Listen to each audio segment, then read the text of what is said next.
Hello, everyone. Welcome to the November Sleep When I'm Dead Book Club live show. As you can tell, I have two people here. I have Elizabeth from Reading Riley, and I have the author, Ashley Winstead, who wrote the book we're talking about, and hour. So feel free to grab your book, grab some snacks. We're going to do some interview questions with the author before we get into the deep dive of this book, like with spoilers and everything. I'll let everyone know once we start spoilers. But Elizabeth, would you like to introduce yourself in case anyone doesn't know who you are? Yeah, sure. My name's Elizabeth. My channel is Reading Riley. Riley, like a Rye Smile. I read mostly horror and thriller. I really like a little bit of sci-fi now and then, but I really like to delve into the psychology. I'm kind of obsessed with human behavior and why people behave the way they do. And so the darker, the better. Like if I can get into that space where it's uncomfortable, that makes me happy. So yeah, that's pretty much the gist of my channel. I read books, I review books, I do wrap-ups, sometimes book hauls, vlogs, things like that. So if you're interested, come on over. Nice. And Elizabeth has her own book club, which I was actually a co-host of that one earlier this year. We did The Odds by Jeff Strand, which was actually a very unique book. So definitely go check out her as well. And then Ashley, would you like to introduce yourself? Yeah, hi everyone. It is so fun to be here. I've been looking forward to this for quite some time now. Thank you for having me. And I am a thriller, rom-com, commercial fiction writer. I'm like trying to stuff as many genres into my bio as I can get away with, as like the industry will let me do. But I will say, I'm just going to totally steal from Elizabeth because I write for the exact same reason that I am so fascinated by human beings and human behavior. And so, yeah, I'm trying to figure people out, figure out myself in writing books, figure out why human beings do the oftentimes illogical and perplexing and damaging and extraordinary and miraculous, like everything under the sun, things that they do. And, see if I can like just understand people and make other people understand myself, I guess, through writing. So I'm so excited to be talking to y'all about Midnight, this book that is very close to my heart, because we might get there, but this one was a little bit of a passion project of mine. And it has a main character, Ruth, who feels probably closer to who I am actually than any of my previous main characters. So yeah, very excited to be here talking to y'all. Yay. Yeah, everyone, let us know if you've read the book, if you're currently in the middle of reading it. I see Sarah is 25% into it and loving it, so that's great. Your subgenres and genres and mazes. Jordan, who's another good friend of ours, sharing your thoughts with us and reading Midnight now, and I'm completely sucked in, loving it. Yay! The book came in Saturday, halfway through, and loving it. Yay! I'm glad people have read it and are currently reading it. So if you guys did not know, me and Gwen, this is Gwen. You guys should all know who Gwen is. Me and Gwen actually met up in Richmond, and we got to hear her and Danielle Valentine speak about the book and got our books signed, which is amazing. So that was so fun, by the way. That was one of my favorite tour stops. So no, absolutely. The vibe was so great. Y'all were so great. It was just so much. It was such good energy there at the Fountain Bookstore in Richmond. Yeah. If anyone has a chance to visit Fountain Bookstore, I'm a huge fan of them. And Andy, who is our moderator, she's just wonderful. So that was like very good times. Yeah. That was my first time I've ever been there. So I'm really excited to go visit that bookstore in the future, hopefully more events and things like that. Yeah, they're awesome there. Yeah. Alrighty, let's go ahead and just jump into the book. Let's dive in. My first question is, what are you currently reading? Okay, so the sad secret of being an author, it's not sad at all, but is that you are never actually like in control of your TBR anymore, because you're always reading books to blurb. There's like, and it's fortunate, like it's amazing that I get to read books early. But whenever I get asked that, I'm like, okay, steel yourself. This one comes out a year and a half from now. So I'm reading a ton of amazing thrillers that are going to be coming out. Recently, I've read Only If You're Lucky by Stacey Willingham, which is her dark academia coming out January. It is fabulous. Island Witch by Amanda Giatissa, which is coming out next year. She did My Sweet Girl and You're Invited, which was a book of the month pick this past year. I'm like, time has no meaning for me anymore.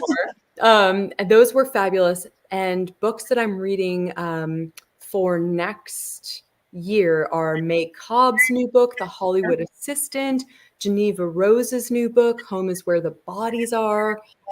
Fabulous cover, by the way. I'm so excited about that. Rachel Collar Croft's new book, We Love the Nightlife. So she did Stone Cold Fox, and her newest one is about like 2 lady vampires, and I'm just so excited about it. So all these books are coming up, and the one book that I've read that I was able to sneak in, like, oh, this is for Ashley, not necessarily to blurb, was called Curious Tides, and it's a YA dark academia / fantasy book. And it's been on the YA New York Times bestseller list for like a few weeks straight. But it's essentially about a bunch of teenagers in this alternate world whose magic is controlled by the moon, like waxing, waning moons, full moons. And it's kind of this murder or kind of a mystery because our main girl in Curious Tides is only one of 8 people who survived like this ritualistic, ended up being a kind of a murder death event. I'm not going to spoil too much, but anyway, she has to figure out why she survived and what happened. And it's very good. So if you're into dark academia and fantasy, highly recommend. Oh, nice. That sounds like one of my friends, Summer's, right up her alley. Oh my God, so good. Also, I had you sign an additional book at the bookstore, and Lena was the winner. So congratulations. Nice. Okay, so I will go ahead and pop in with the next question. Yeah. What is something that not many people know about you? This is where I start to get in trouble because I have a really big mouth about myself, and I also have no filters. So when people ask me like what a fun fact about myself is, I usually like to say that when I was in college at 22, I sued the man who would later become my husband. And then I usually like to just leave it at that. But I also was born in Naples, Italy. So I have dual citizenship with Italy and America. I was the first person in Tesla's like ads. I was the first driver of a Tesla, weirdly, because I happened to be an intern at the ad agency that they hired for their very first marketing campaign. So, and back then they were this tiny company no one had heard of. So my company like threw it at me, the intern, to arrange and like do their photo shoot and everything. It was very cool. And they needed someone to sit in the car. So I sat in the car for all these pictures, and now I'm like in Wired magazine and all these things, pretending to drive a Tesla around mountains. Yeah. That is a cool fun fact. Thank you for sharing that. Oh, you're welcome. Oh my gosh, that's so interesting. I would like not just one, but 3 fun facts. I love that. Yeah. One's a scandalous fact. The other ones are fun. I'm curious. I'm not gonna lie. My curiosity piqued. That would be like that has to be a romance novel. Right? I was thinking the same thing. Literally, the reason I'm not spilling everything to you is I think I'm gonna write this story. Okay. And I think that it's going to be somewhere between a romance novel and a drama.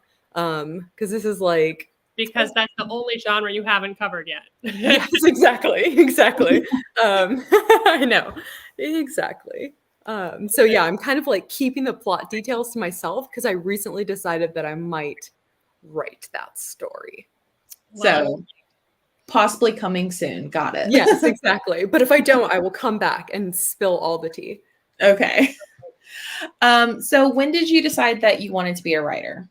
Oh man, I was born with the curse. I think I swear I like there's one or two stories for writers. I think it's like I wanted to be a writer as soon as, like from as young as I can possibly remember. And there's like also, oh, I stumbled into writing and never, intended to go there. But I'm one of the people who have always been fascinated by language and storytelling, was always from a very young age playing with sentences. And my favorite thing to do was whatever creative writing assignments we got in school. And I have a very vivid memory of being like 7 or 8 years old and pacing around my bedroom, with like arms behind my back, very serious scholar. And like our assignment was to write a paragraph about like a ship on some sort of voyage. It's like one of those creative writing exercises you get when you're a kid. And I was taking this so seriously because I was obsessed with saying if I could make the sounds of the words I use in the sentence mimic the sounds of like waves against a hull, or if there was something about like the meter of the sentence that I could get to like evoke an ocean. So at a really young age, I was fascinated by language and decided in my teen years that I was going to be a poet because I just really loved, language itself. And luckily for like my career prospects, I learned through college that very few people are fortunate enough to be poets. And so I kind of like redirected into first short story writing and then eventually novels. But there were a lot of obstacles in between. So that's like from an early age, I wanted to do this. And let's just say I don't know if you've ever heard me talk before, you might have heard me talk about like the 10 years of my adult life that I didn't write because I got a rejection that hit me, or several that hit me so hard that I gave up the dream.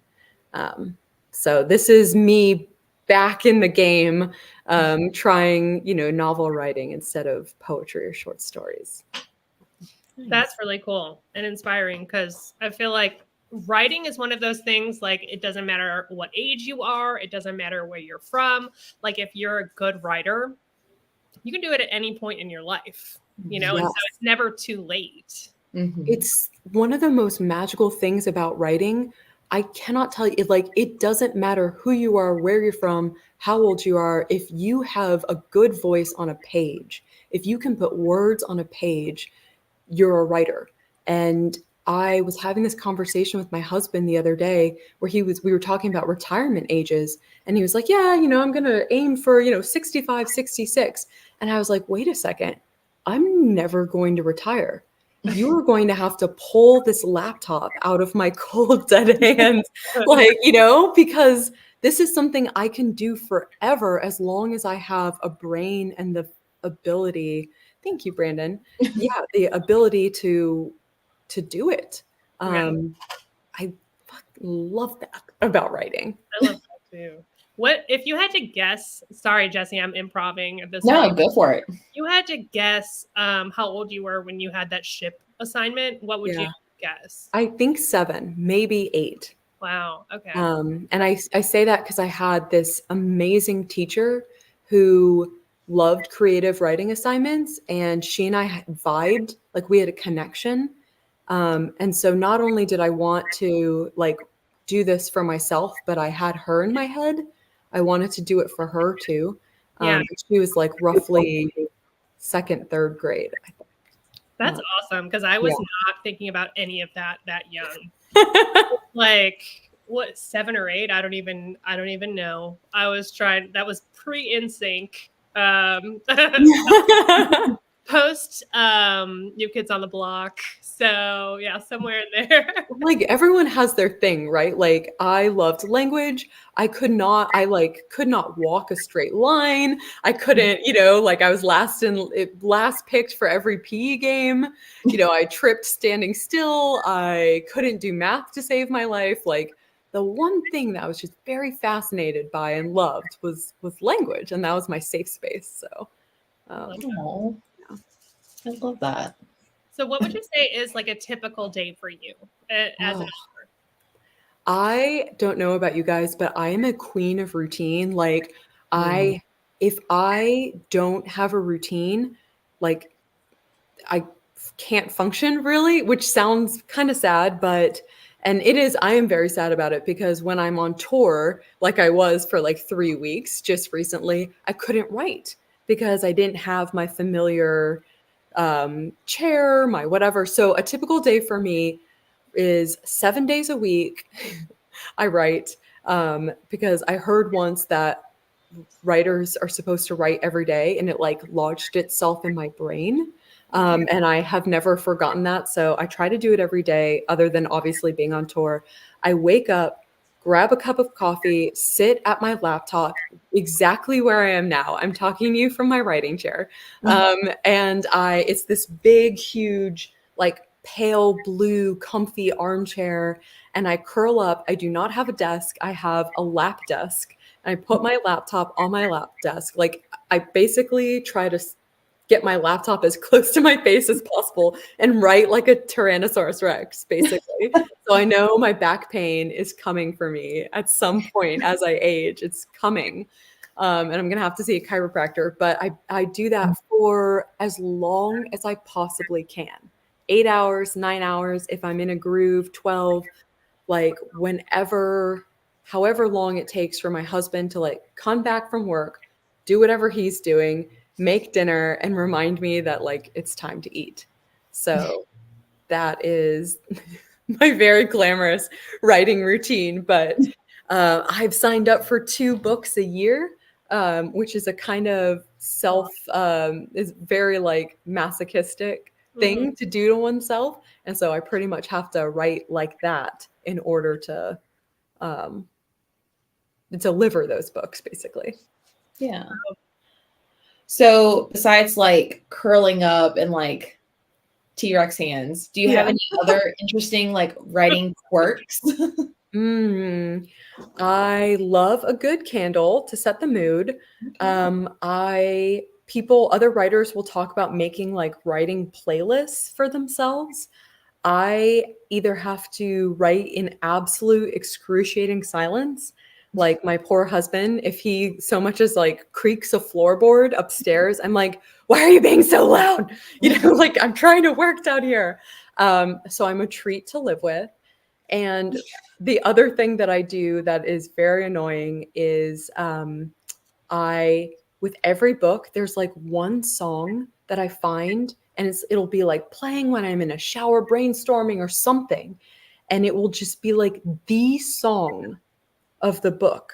And I will picture this song playing in every scene, and it will haunt me at night. And then I play that song over and over again on loop sometimes as I write. And that's when my husband yells at me and he's like, oh my God, I can't like listen to this song anymore. It's like a Stephen King Mambo number 5. Yes, exactly. Just like I'm driving everyone to insanity and homicide and all sorts of things. Now I'm curious, is there a song that correlates to midnight? Yes. So I'm trying to remember. I'm pretty sure. So Magnets number 2 by Slothrus was The Last Housewife. This one was, what was it? Think it's, yep, that's one. I'm trying to remember because sometimes I have to like, they bleed into each other. I think Obadiah was Midnight.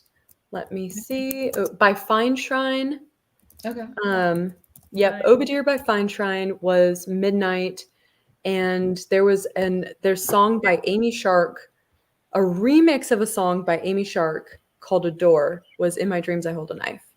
That is very annoying of me, but and then whenever I hear them, I get like trigger flashbacks. If they come on in my like shuffle mix in the car, I'm like, oh God, I'm right back in wherever I was when I was writing that last book. No, I love that. That's funny. I don't know any of those. I'm gonna have to look them up. Yeah. It's always so eclectic. And if you look them up, you'll be like, what in the hell does this have to do with the actual like book? But it's just that it had some vibe that like connected with my brain. And I was just like, yes. And it unlocked all these ideas. And from there, it was just like a key that unlocked whatever section of my brain was like holding that particular book's story. Yeah. Creative brains are weird, like I haven't figured mine out yet. That's awesome. I love that. Okay, so what do you think, like, what do you do when you're not writing? What are your hobbies?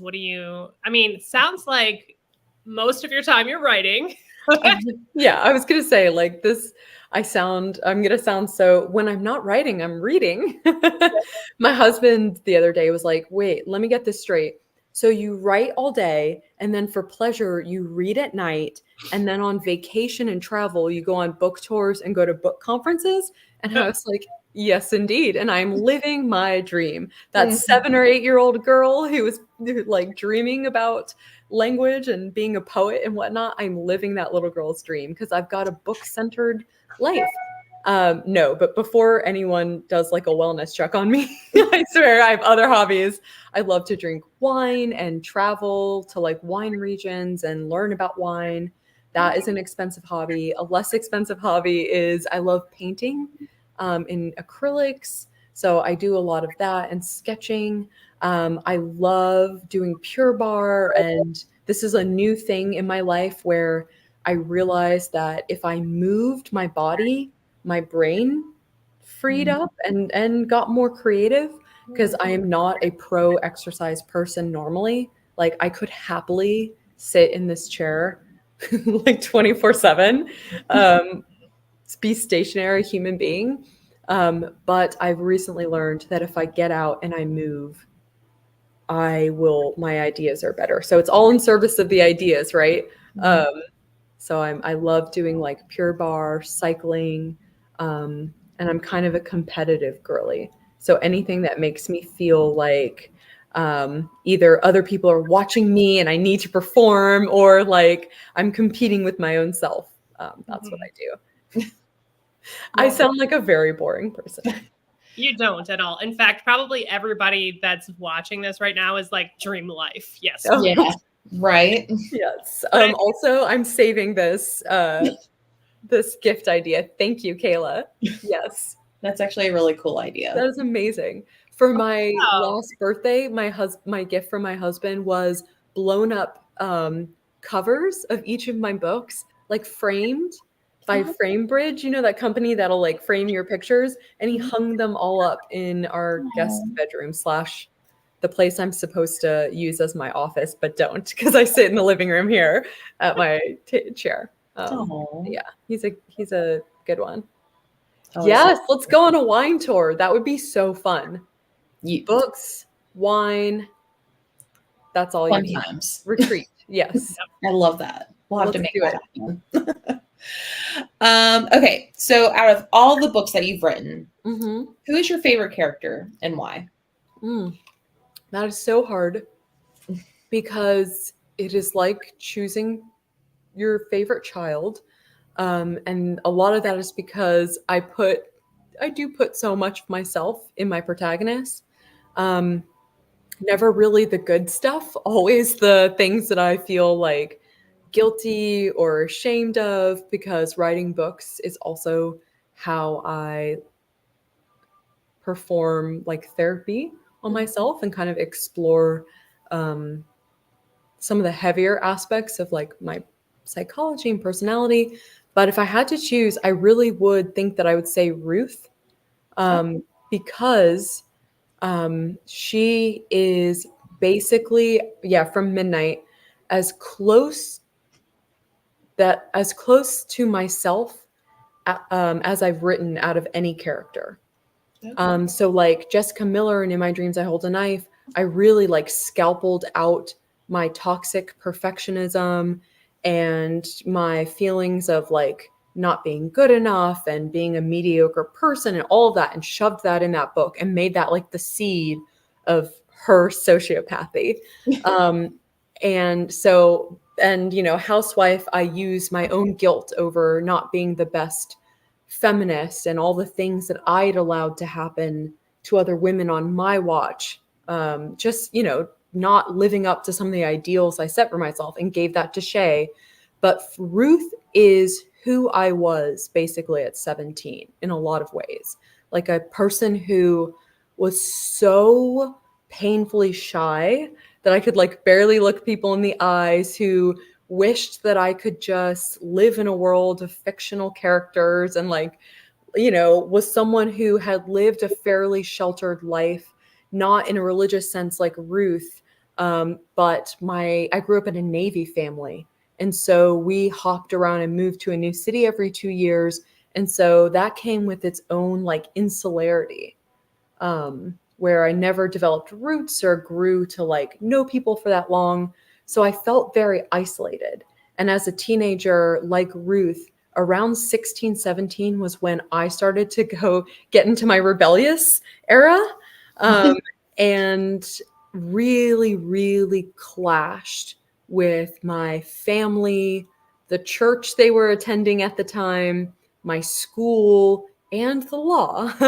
And so that was like a very tumultuous period of my life that I was really excited to finally be able to draw on for a story. So I think I have a lot of affection for Ruth, for what sounds like a very narcissistic reason of her just being like very close to me. Though, unlike Ruth, I was not a Twilight fan when I was younger, because I was just a little bit too old to kind of like be swept up in that craze. I gotcha. Yeah. I'm shocked by that, because this book has so much of Twilight in it. Yeah, it's funny because hearing that from people kind of makes me be like, huh, that's interesting. Because I set out to write like this book where it was about how invested lonely young women become in fictional worlds, and like ideas of magic, including ideas of like true love as magic, or finding the perfect other person as a thing that will save you from a life you're desperate to escape. And to me, that's what's all over this book. And that was what Twilight was for me in writing this, was just like the text I used to hopefully like get kind of like those ideas in the book. And the thing that I also loved about Twilight specifically was, of course, vampires, like the vampire of it all, since this book is full of vampires, question mark, you know, like, are they or are they not? Do they exist? And also, this book is so much about, as you probably heard me say in Virginia, about young women being condescended to and stripped of their power and not believed, and what book stands in for, you know, young women being condescended to for what they care about better than Twilight. Yeah. So for me, Twilight worked for this story, rather than was like a personal, like, oh my God, I finally get to write my Twilight story, you know? That's so interesting, because I've never read Twilight. Yeah. And I think I was just a little bit too old for that. And I say that, though I read like every other single dystopian book ever written. Yeah. But I have seen all of the movies, so I definitely like was able to keep up with what was going on. Yeah. But yeah, I thought for sure you were like a diehard Twilight fan. Like, I have come to really appreciate, lest anyone be like, you know, watching this and like, oh my God, she's not one of us, betrayal. Like, I have come to deeply appreciate the Twilight Saga. And I did read it. I just wasn't, you know, in the bookstores for the midnight release parties, you know, that I wasn't like that level of obsessed. but I was very curious about all the people who were, I was like very, I wanted to know what it was about Twilight that was that magic elixir that made so many people, especially so many young women, so obsessed with it. And like why there seemed to be a pattern across books, like all the dystopian YAs and all the fantasy YAs like Twilight, where it was like young, overlooked, invisible young woman meets dark, dashing, very powerful man who raises her and saves her. And then she discovers her power. And that is just like, I mean, that hasn't even gone away. That's, you could argue that that's like Fourth Wing, and it's just like it's everywhere. Yeah. That sort of narrative. And so that's what I was really interested in, is kind of using Twilight as a way to think about why that's so appealing to young women, especially the bookish and shy amongst us. Yeah, I feel like that like can be applied to like an entire generation of women too, that like have felt like they were different or were an outsider or didn't fit in, or like what do they call it, the other, not like other girls. Yeah. Oh yeah, not like other girls. Love that. Yep. Yeah. No, it's so true. And this is my like PhD nerd coming out, but there is a reason why certain narratives grab public attention and become so compelling in society and so popular at certain times, because they're doing something that speaks to the generation. And then, it's up to like us writers and cultural critics and reviewers and readers to kind of like do the fun work of analyzing why, that's so appealing to us. Like you were saying before, Elizabeth, like figure out the human element, the psychology of it. That's what I love to do. I love that you think like that. That's awesome. Oh, yeah. I think it's my turn to ask a question. I'm sorry, Jess. I keep getting you're good. Like coming up with more questions as we go. I love it. What is your favorite thing about being an author? Did I already ask this? Is that no? Yeah. If you were not an author, what would you do? Okay. If I was not an author, I'd probably still be working my old day job, which was in politics. So, which is why I wrote like a series of politically themed romances, in addition to my thrillers, because I was literally just like, write what you know. And the political world is very zany, and at least my experience of it, and bonkers, and I mind it for comedy. So I would probably still be doing that, just like trying to figure out how to help people. I worked at like this think tank philanthropy before I went full time into writing.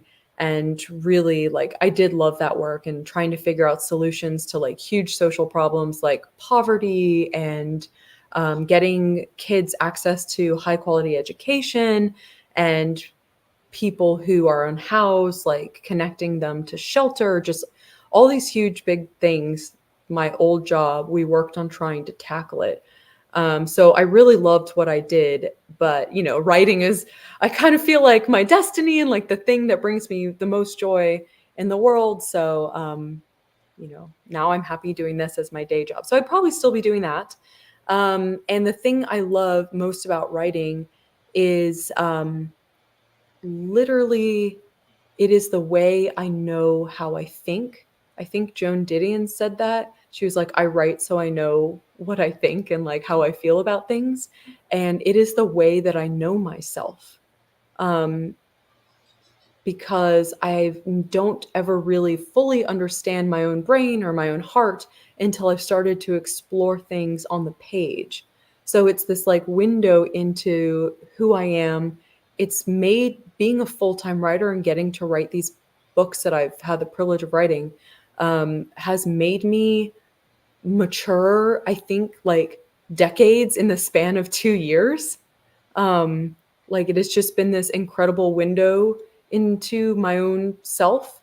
All that introspection that you swear you'll do one day, where you're like, okay, when I have time to sit down and think about all the stuff that happened in the past, or like why I'm like this.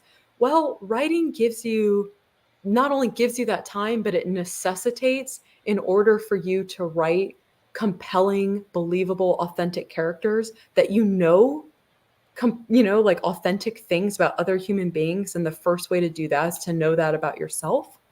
So you have to have an enormous amount of self-awareness. So I guess, sorry, this is a long rambling answer, but just to say, like, writing feels like breathing and thinking. I would do it even if no one was reading me or paying me any money. And that's what I love about it. Oh, Love that. It's like Sorry, sincere alert. Very earnest answer. I love how you think. I agree. I mean, I'm not a writer, but I that makes me understand it in a way that I haven't before. And it's like one of those things where you're like putting up shelving units in your brain and like organizing it. And you're like, okay, this now makes sense. Yeah. And now I can continue living. Yes. Oh my God. That is how it feels to me. That's yeah. awesome. Okay, so after you've published a book, how do you treat yourself? Do you do anything special? Oh yes, I have a celebration restaurant here in Houston where I live. It is like my favorite place, and every time I either sell a book or publish a book, like on release day, I have this tradition where I get my husband and my sister, who lives in town as well, and I make a reservation, and they have to treat me to dinner, which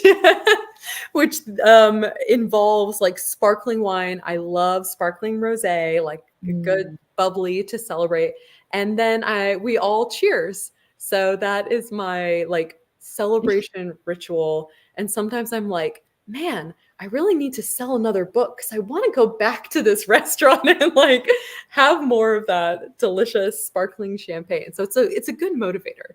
Nice. Yes. I love that you make other people treat you. Yes, that part is very important, that they not only have to treat me, but they also have to give me a toast. They have to like prepare a toast to celebrate my accomplishment. You can't tell I'm an oldest child and I have very big oldest child energy, or I'm like, notice me, affirm me, to give me a gold star, please. I have done a good thing. But no, I was told very early in my writing life that you have to celebrate every win, no matter how small, because if there's one truism about this industry, it's that it's going to stomp on you, break your heart, throw you out of the airplane for about 97% of like the time you're doing it. And I have found that to be true. Like, being a writer is a fairly brutal, masochistic thing to do to yourself, between like all the rejection and reviews and just the business of it all. This thing that is so personal and artistic to you. So I have like taken that advice to heart. So I try to celebrate as hard as possible when I can. That's awesome. Nice. Okay, so I have a question from Lena, who is in the chat. And she said, if you could have any author, dead or alive, read your books, who would you want to read your books? That is such a good question. That is like such a creative question. And you're a writer when the idea of like an author you admire reading your work just immediately sends you into an anxious tailspin. So like I'm like, oh, I love Margaret Atwood. I love like Mary Shelley. And then my literal next thought is, I would never want them to read my work, because what if they hated it? And then I'd have to live the rest of my life knowing that my heroes think that I am a terrible writer and a fraud. So those would be my answers, but only if you could guarantee that they would keep their thoughts to themselves. But no, I'm obsessed with Margaret Atwood. I think she's one of the most genius writers in the world.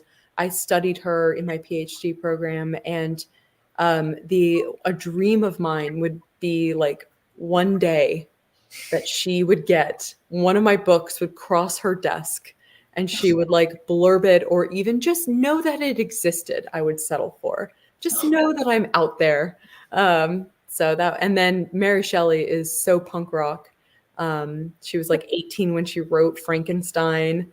She lost her virginity to Percy Shelley on her mom's grave. She's just like I didn't know A that. personal hero of mine, which is why she's pops up so much in Midnight is the Darkest Hour, because she's another like young badass woman who deals in monsters. So she would be the other one. Nice. See that. I can see those lines, those comparisons. Yes. I feel like I kind of know what the answer is to this one, so I'm going to open up to all of your books. My original question was out of your 3 thrillers, but out of all the books that you've published, is there one that you just cherish more than the rest or that you're the most proud of? But I think I know what the answer is based on another question. Well, I would say that I think I will always have a very, very soft spot in my heart for In My Dreams I Hold a Knife. Oh, okay. Because it is the book, that's my debut. That's the book that first got me published. It was like the thing that started it all and is the reason I get to be here today writing other books. So, I just will always have a very, very soft spot for my first book baby. That makes sense. I was thinking Ruth but I like both. So Yeah. And I am also one of those authors who's like, love the one you're with. So it's usually whatever book I'm writing at the time is the one I'm like, this one's the best characters. I'm the closest to them. Gotta trust me, guys. It's going to be great. So I'm like always falling in love with just like the proximity person, Nice. So what are some of the challenges that you have as an author? And I imagine before you get into that, that the creative side versus the like publishing side, that's probably intense. But also like as an author who writes about like women-centered stories, do you feel, I'm totally just throwing you out there. No, could be anything. Do you feel like being a female author has its specific challenges as well? Absolutely. How much time do you have? Because we could like divide this question into so many subcategories, like the creative challenges of being a writer and versus like the business side challenges of being a writer, and then subcategories, the creative challenges of being a woman writer, understanding that you're writing in what has traditionally been a male-centered genre. And how, but also is a genre that's increasingly proliferated with women. So how do you stand out and not lean into like gender essentialism, or like part of the reason why I titled The Last Housewife is because it was a joke to myself that I wanted to write a wife book. Like that's my domestic suspense wife book, is this bonkers like balls to the wall cult story. Yeah. So I'm very aware at all times of the genres that I'm writing in and who's also writing in it, what the history is, what the expectations are. So there's all that creatively that's going into your brain that's affecting the story that you're going to tell.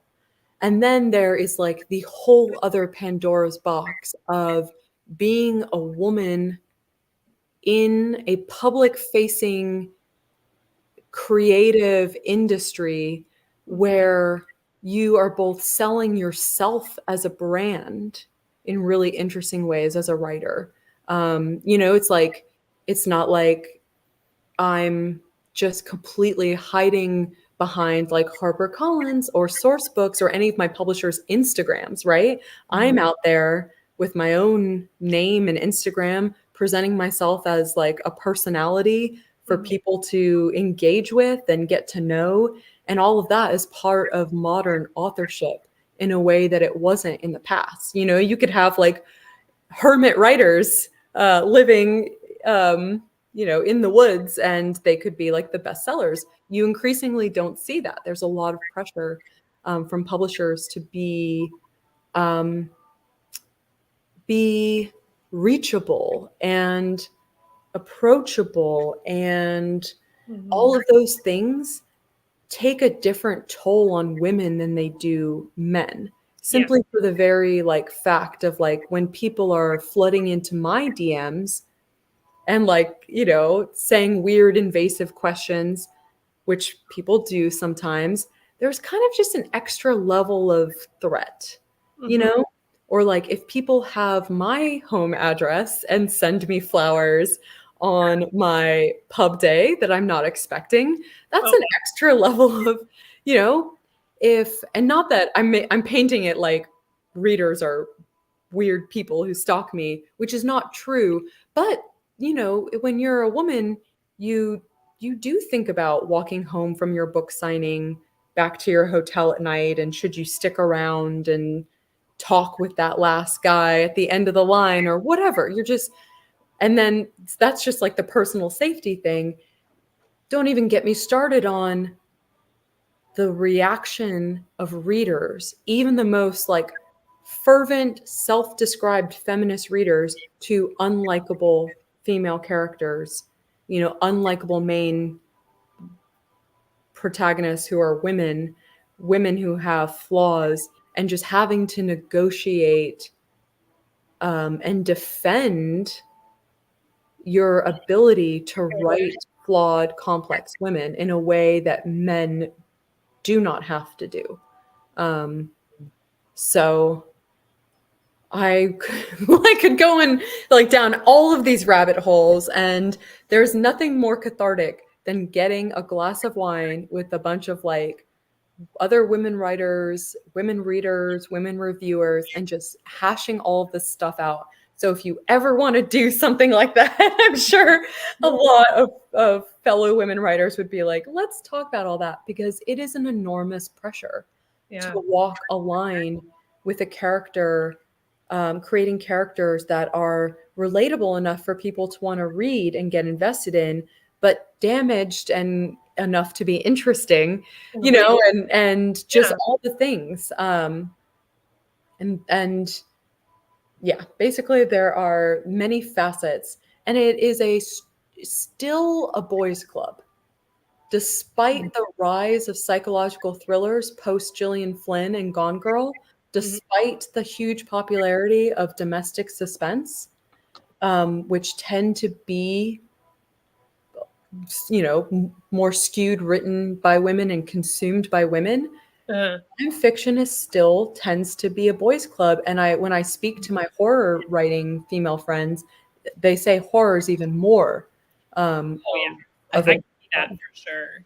So you're trying to like bring something new and fresh to the table with your voice.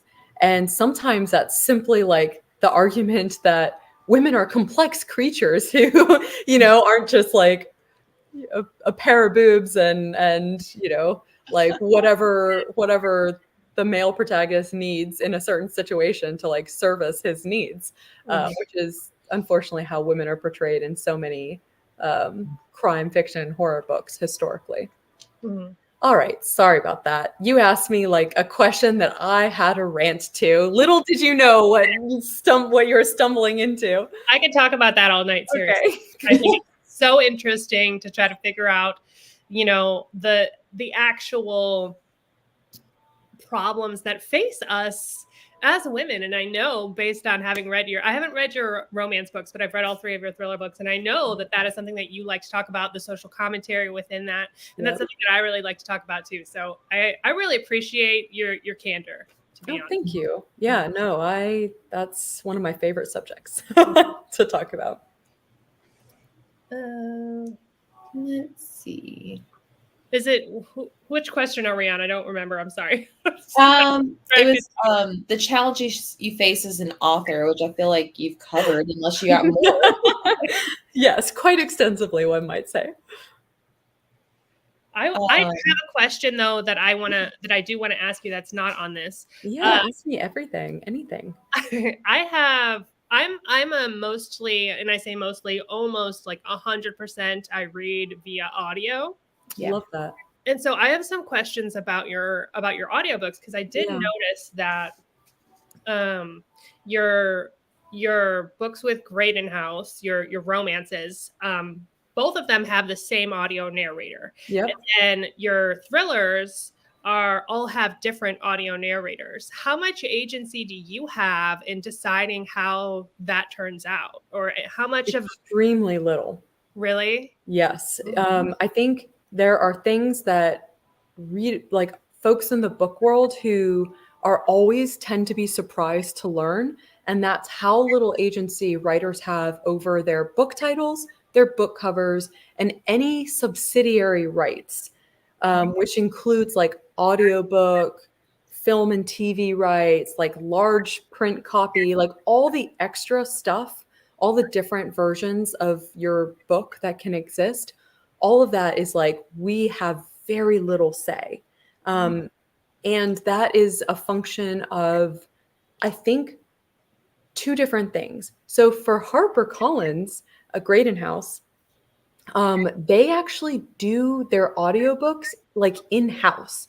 So they didn't sell my audio rights to any outside third-party company.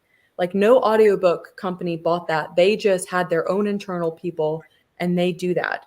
And so we loved the narrator for book one of my romance. And she loved the book. So she was really happy to come back and we were all really happy to have her. So that was great. That was like one of my more positive experiences with audiobooks. In my thriller books, we sold the rights to my audiobooks to my publisher, and my publisher turns around and sells the rights, the sub rights for my audiobooks to a third party company. And so the rights go to whoever bids the highest. So it like goes to auction So and like whatever. film, same kind of deal. Same kind of deal. Exactly. So it is a matter of like, I have no control over who bids, how much they bid, and then like what my publisher chooses, who they choose to sell to. Mhm. And I've had quite the range of experiences, let me tell you. Oh. I have learned recently from another book club actually who did immersive reading of In My Dreams I Hold a Knife, where they were reading the physical book while listening to the audiobook, that they don't match. Hmm. So my audiobook, That what happens a lot, actually. does it really? Mhm. Okay, this Yep. is a new experience for me, and my suspicion is that my audiobook company, who dropped the ball on producing, literally forgot to make an audiobook for In My Dreams I Hold a Knife. Oh my gosh. Yes. Well, I remember when that came out, and I was like, "Where's the audiobook? Where's the audiobook?" Yes. You and many people who were in my DMs being like, and I was actually one of them too. yes. And I remember I was a baby author. That was my first book, and I did not know how that worked. Yeah. So I go back to my publisher, my editor, and I'm like, hey, quick question. Where's the audiobook? Like, and are they supposed to come out on the same day, or is it normal for them? This Oh, was like no. months after to come out. And my editors was basically like, oh shit, I am so sorry. I dropped the ball on just like making sure that they were doing what they should have been doing. So she reaches out to the audiobook company and they were like, oh shit, this slipped through the cracks. We're so sorry. We just legit forgot to make your audiobook, but don't worry, we'll make it real fast. Which is exactly what you want to hear, right? That it's going to be a rush job. So they sent me, they were like, okay, this is the audiobook narrator who can do it this week. And I clicked on her sample, her audio sample, and she was like, hello, my name is Jessica Miller. I'm 32 years old. This was like an 80-year-old woman who had smoked for all 80 years of her life, basically. Oh She my did God. not sound, with no shade to that, if I had written that character, she would have been perfect. But Jessica was a 32-year-old millennial New Yorker, blah, blah, blah. And so that was my first time using my agency and pushing back and being like, this will not do. I'm sorry. I know we're all trying to get this out fast, but like, come up with someone better. Yeah. So they found a person, I approved, and then they made the audiobook really quickly. And I now suspect that they did not ask for the latest version of the book but used whatever edition they had purchased in the auction like a full year before. Oh my That is so interesting. The drama too. Because Yep. I was on the other end of that as the reader. Like, I want to read this book, but I can't sit down. Like, all of these, I probably have read like 5 of them physically. I will listen, and then if I love it, I'll buy the book. Yeah. But I was like, I can't do it. I need the audio. And Yeah. and when it finally came out, I remember the second like the day it came out, I was like, it's here. It's Oh, here. first of all, I love you. Thank you. That's so lovely. But that's also what I was doing because I was like, oh, thank God. Yes. Like, finally it exists. I can go back. And I was like, people were asking me via my Goodreads, and I was like, I have questions. And I was like, I'm so sorry. The link is finally here. Like, it exists now. Oh. That was probably my worst experience. And now I actually think I have to go back and like quibble with them and try to ask for them to like maybe re-record a new version that matches the actual final version of the book. Pray for me. But yeah, no, it has been a journey. I would say midnight, sometimes you get like 3 samples of different audio narrators and they're going to let you choose. Sometimes they send you one person and they're like, this is your narrator. And you have to be like, no, it's not. For XYZ reasons. So it's just, I've had every experience under the sun. Oh my gosh. For me, it's like, I know that certain authors always have the same narrator for their books. And so for me, like, those narrators can either make it extraordinary, or it can like be it can take it down, if they're not, the performance isn't there. And for me, it's not always even like the technical audio stuff, like the sound effects. It's nothing to do with that. It's the performance. Yeah. That I can totally agree. I've had books that I loved, I think simply because of the performance was so good, and books that I'm like, wow, I thought I was super into this until, this one protagonist or this one narrator voicing like the 7th perspective is just, grating on me. I cannot listen to it. I've totally had that. And that is probably why so many authors do have their same person. Because if you find someone who does your work well, it's like you really desperately want to hang on to that person. I will forever associate Ruth Ware with Imogen Church. Oh, that's so interesting. She does all of her books, and she is like the voice of Ruth Ware. Like, that's so cool. Yeah. I love a lot of my audiobook narrators. I've heard some very mixed feedback on the Midnight audiobook, I will say. And it comes down to the Southern accent, I think. And it really working for some people and really grating on others. And I have to confess that I have not listened to it because I cannot listen to my own audiobooks. It's like listening to my voice on a recording. I immediately start cringing. It's too personal. Like, and like judging yourself. Yep, exactly. Yeah, I get that. Well, I could say I personally love the Southern accent. Okay, thank you. One winner. And that totally, like, when people tell me that it didn't work for them, that does not offend me ever, because again, that's not in my control. So I'm just like, okay, good to know. That's something to keep in mind for the future. Maybe I can use that as a data point for like arguments with publishers later, Yeah. So for the next question, without spoilers, obviously, this book seems to have a lot of metaphors when it comes to like monsters and stuff.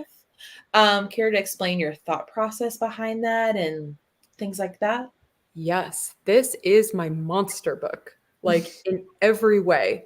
It is, to me, the heart of this book is about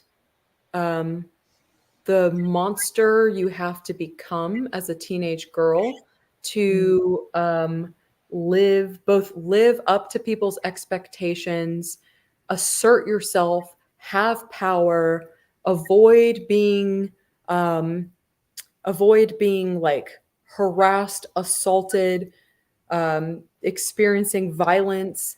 It's just like the way that you have to twist and contort yourself as a young woman. And then as a young woman facing any sort of oppressive system, like a patriarchal family, a repressive religious system, a school system, racism, homophobia, whatever those large systems are in your life that are causing you to have to twist and contort and be a Dr. Jekyll and Mr. Hyde, or think about yourself as prey, or want to think about yourself as predator. That is what this book at its heart is for me about. So Ruth's Breaking Bad journey from innocent young girl, the wisp in the background, to I'm trying to avoid spoilers, but to someone who can act in monstrous ways. Yeah. So I always knew that this was going to be about a wonderful person turning into a monster. And much to me, I was like, okay, well, that's already in a way kind of a werewolf story or a vampire story. It's tracing that same arc of like, from mortal to good, innocent to this other kind of thing. So I'm going to fill this book with monsters. You're going to, and I always also knew I wanted to write a book where I treated religion as the same sort of superstitious system as like the occult or any other belief system. And I didn't give like Christian religion, especially fundamentalist Christian religion, any of like the respect or latitude that I think so many people kind of give it undeservedly. And I'm not like coming out to say that I think religion is bad, but I think that all religion is about power. I think like pretty nakedly so, about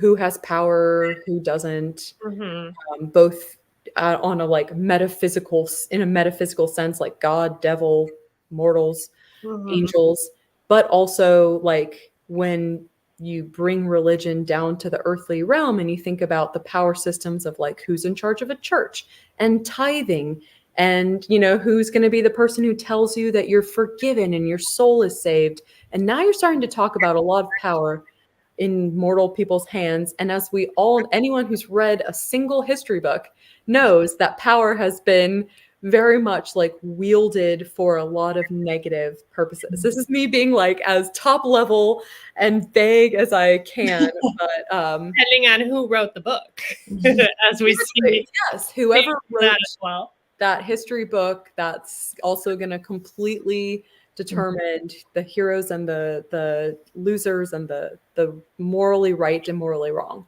So I wanted to write a thriller that tackled all of that. And so I wanted to treat religion, kind of put it on the same pedestal as like the occult and superstition. And so in Bottom Springs, that's why people fear the low man superstition as much as they fear like the devil and God's wrath.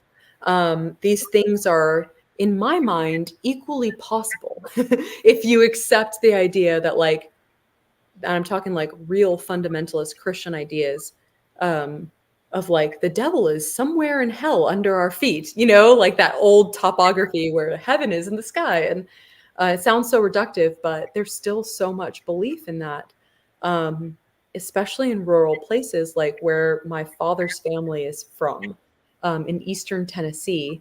And I had family in Louisiana. So I've wanted to write about more rural southern places for a while. So all of this was just gelling together in my head, that I was going to write this thriller that felt like a fairy tale, that was about, that everyone was going to think was about occult monsters, but was really about just normal human monsters, the monstrosity of serial killers and men hyped up on their own power, and the banality of evil in the human realm. And I wanted readers to feel very disappointed when they realized that there was no vampire and no like low man and no devil. And it was just these human men capable of doing things that we all wish humans weren't and only monsters were. Yeah. So yeah, monsters were at the heart of all of this. And this book for me. Mhm. And so I think I just had so much fun with that. And then, of course, through Twilight, bringing in the romantic monster, like the history of women, like Death and the Maiden, that history of women in literature being, and women especially in fairy tales, being associated with, you know, a devil figure or a dark demonic figure. Like Addie LaRue, that book plays with that idea. This kind of like really old fairy tale trope of the young virginal white dressed girl being led into the woods to her corruption. Like I wanted to play with all of that. And I wanted her to kind of like that girl, since I always like to kind of flip the tropes, I wanted that girl to emerge as the most monstrous of all of them. Sorry, that was like, No, I love it. you guys need like some sort of Oscar music to play to like lay No. me off and let me know my time. No, I Higher think than ever. let me see. Let me move on. How would you describe the relationship between Ruth and Everett and their battles against the community? Yeah. So Ruth and Everett are soulmates in my estimation. Okay. Not of the kind of soulmate where, not in a mystical sense, but like where two people have been shaped and conditioned by how they're treated by their families and their respective communities to be like two parts of the same whole. Like Ruth and Everett are the only two people in Bottom Springs who really fully understand each other. They are true outsiders, yin and yang. Their puzzle pieces fit. She is ostensibly the light to his dark. She is the rule-abiding good girl to his break the mold, sort of rebellious, and they each bring out the best in each other, or that was my intention. And they're both a great comfort to each other. But unfortunately, there's only two of them against, you know, like a much larger population of people who, just like condescend and distrust and fear, especially Everett. And I will say a lot of, are we doing, okay, we're not doing spoilers. Okay. From my perspective, having read it, that one thing that was very clear to me was that they each felt seen by one another. And they both believed in each other so much that they like, I know who you are, even when you don't know who you are. Right. That's so beautifully said. Like they kind of challenged each other, knowing who their true selves were. Yeah. I think a pattern of myself, because sometimes you like learn things about yourself by rereading your books, is that I think the most romantic thing a person can possibly do for another person is to see them in their fullness. That's like all the bad, all the evil, your very worst tendencies, your worst thoughts, your worst compulsions, and like love you anyway.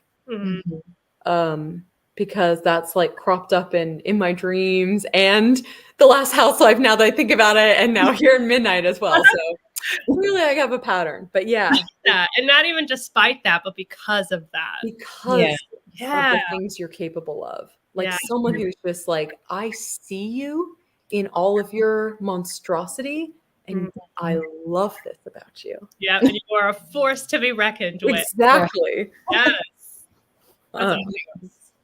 Yeah. I think we have like two more questions. So this one has a very unique setting in the book. almost as if the setting were a character itself. So what made you choose this particular setting? I know you said you wanted like a royal area, but like, Yeah. why? So I love, by the way, these questions are amazing. Thank you for these fabulous questions. Clearly, I cannot say enough in answer to all of them. But yeah, I have been wanting to write a Louisiana centered book for a long time. I think there were two pieces of media that really influenced me during the writing of this book, and that was True Detective and True Blood. Both set in Louisiana. Obviously, one is this gritty cop drama, and the other is this supernatural, like romance kind of series. So very different versions of Louisiana. But they have always been very influential to me as a writer because I love both of those series. And I had family who lived in Louisiana, and it's a 5 hour in southern Louisiana, and it's a 5 hour drive. And I would go and visit them often and make that drive from Houston to where they lived in New Orleans and pass through a lot of the towns and places that I put in Midnight is the Darkest Hour. So I got the opportunity to like pull my car off the side of the road and go exploring and eat in little restaurants and go poke around in gas stations and antique stores. And that combined with the fact that I grew up in my teenage years in South Florida, which is swampland of its own. Like I grew up in a very tropical, very swampy part of South Florida. And in my teenage years became enamored with the swamp. I would skip school in high school and go canoeing with friends and family in the swamp because I knew no one would find us there. You know, it was like you really were cut off. That's awesome. To me, there's no natural space or setting more eerie and evocative and naturally fairy tale-esque than a swamp, because it feels, when you are like canoeing through swamp water, that dark, opaque water you can't see into. You understand in Florida and Louisiana that in that water are alligators and snakes and all manner of things that you don't want to come into contact with. But there you are gliding through it, and you've got the prehistoric looking flora above you and the calls of animals and birds that you don't know because unless you're, a naturalist, which I am certainly not, but got to do a lot of research for this book to make sure I was, doing it right. But anyway, it is the most like eerie but kind of awe-inspiring experience being in a swamp. And so to me, as I was thinking about the setting for a fairy tale thriller, I was like, oh my God, it has to be set in a swampy southern Louisiana town, because immediately that will make my readers feel like, okay, we're somewhere different, somewhere a little bit mystical, somewhere where I feel off balance, somewhere where really things could happen. And I'm not really sure what's going to come around the corner. It's just kind of a naturally unsettling place. I say that with affection. Because obviously for Ruth and Everett, the swamp is terrifying to the town, but like their safe place. Yeah. So for them, it's heaven. Yeah. I saw a few comments saying definitely felt True Blood vibes in this. Love True Blood and agree. It definitely had those vibes and everything. That warms my heart so much. Small town. Grew up in a tiny town far north, which is the exact opposite of the south. But Thank you, Layla. That makes me so happy. Yeah, this is also, I really wanted to write a small town thriller because I love those, and those like books where there's 500 people in this small town and everyone knows each other's business, and and yet they're all, turns out no one actually knows each other because they're all hiding like skeletons in their closets. And I love that. That is very much up my alley. So I was like, we're gonna try our hand at this. Nice. And then the last question, I know you had mentioned this when I was in Richmond. But I'm not sure if you gave us like a sneak peek exclusively or if you can talk about it, but do you have any current plans or projects that you can tell us about? Yeah, I literally have up on my laptop right now. I was working on it until our talk. I am like fully in writing my next thriller. So that'll be out in 2025. So I actually don't have any books coming out next year. It is a writing year for me, which is the first time since I debuted that I don't have 2 books coming out in a year. So it's going to be quite different speed. We'll see. I might go like stir crazy and be like, Elizabeth and Jesse, can I come talk to you guys in your book club? What are you guys reading? Like, just like other humans talking about books. Okay. You're welcome. You might regret that invitation. Go to okay, I'll just come and like talk books because and no opportunities next year. But I am really trying to like center and just give these next books my all. So I'm working on a contemporary fiction / romantic drama that's in the editing stages. That's called Future Saints, and I announced that one a couple months ago. So this is like my new genre that I'm dipping my toe into. So I'm very excited about that. That is a book that has like the Dead Romantics vibes. Love that one. Mixed with like Daisy Jones and the Six. Stop it. Yes. So we've got a band on the rise and a lot of like Hollywood juicing drama and fame, questions about fame. In the center is a musician who is just now breaking out and having all of her professional dreams come true.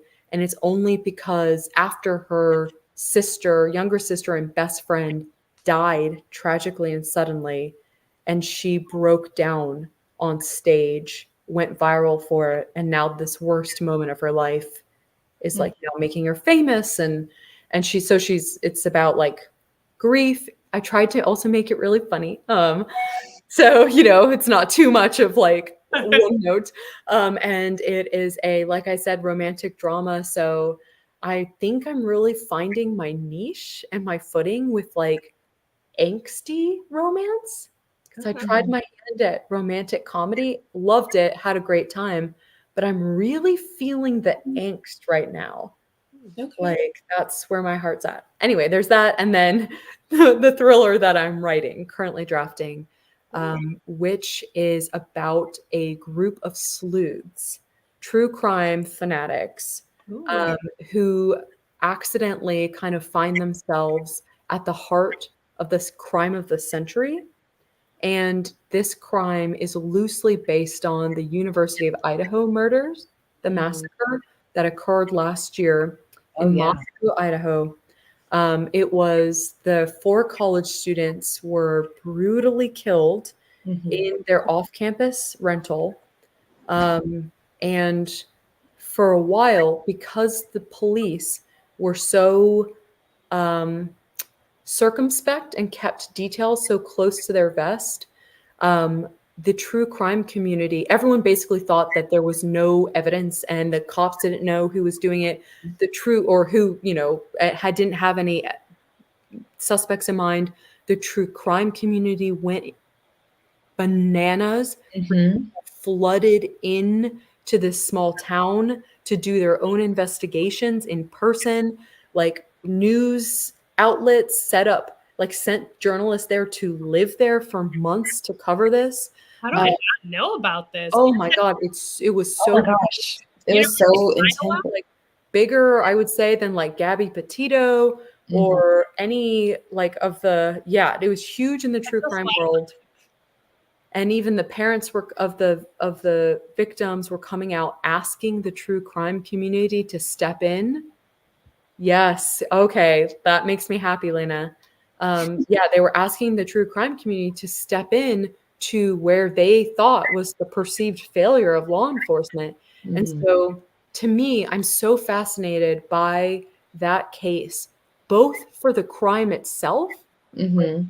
the brutality of it, the questions surrounding it, the questions surrounding like why the surviving roommates did what they did. Mhm. It's just like it's a very fascinating Mhm. and provocative case. And also the true crime response to it, which I kind of think heralds possibly like a new wave, a new like phase of true crime where Mhm. people don't just want to be like engaging with crime through their screen. They want They want to be boots on the ground Interesting. in ways that are very fascinating to me. So that's what I'm writing about. And Yay. I'm writing it from the perspective of one of the sleuths a year or so after. And she's got a lot of controversies and narratives to clear up. Wow, I'm so excited for that. That sounds great. I'm gonna look that up like immediately. And Yes, go. Oh God, I both like apologize because this is a rabbit hole. Yeah, I actually just sent you a link, Elizabeth, because I was so fascinated by this last year. Like I took a trip to Gatlinburg, Tennessee, and I was listening to the podcast all the way down there, and I had this horrible nightmare that someone was in the closet of the house. Yep. So That it's happened to me. I couldn't sleep for like 2 days after reading All Be Gone in the Dark by Michelle McNamara about the Golden State Killer. It's just like the things that have actually happened and the actual brutality of real human beings versus fictional ones, which is who I normally spend my time with, is like, ooh, cuts to the quick.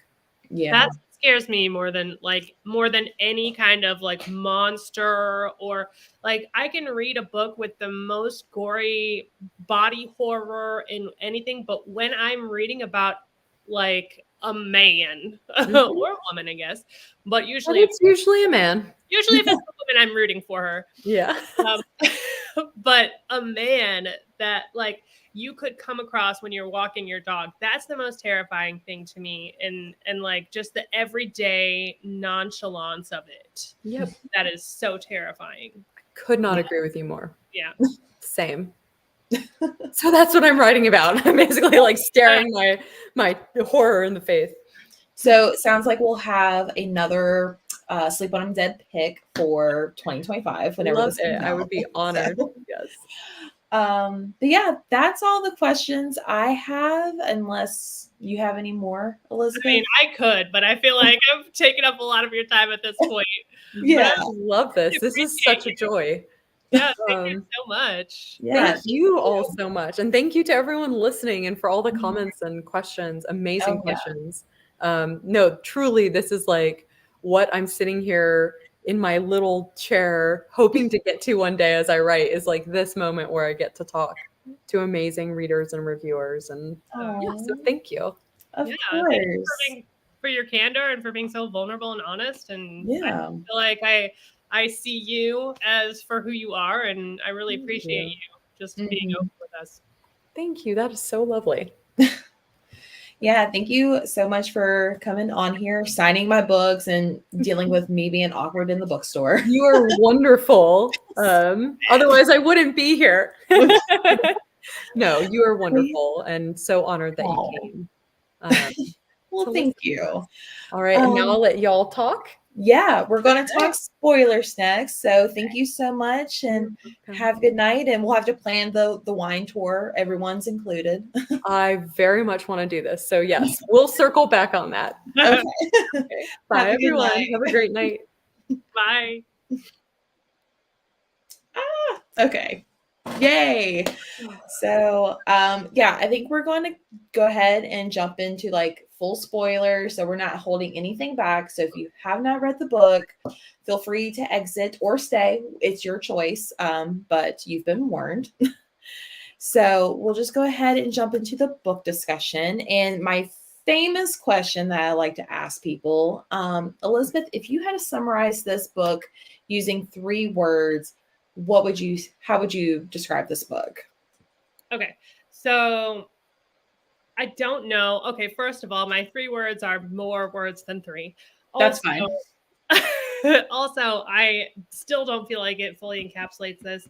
Also, after talking to her, I feel so strange talking about this book at all. Oh, I loved her. Oh my gosh, I want to be best friends with her. And I now know. I have to be honest. I have to be like, true to myself and be Mhm. honest about everything. And I will.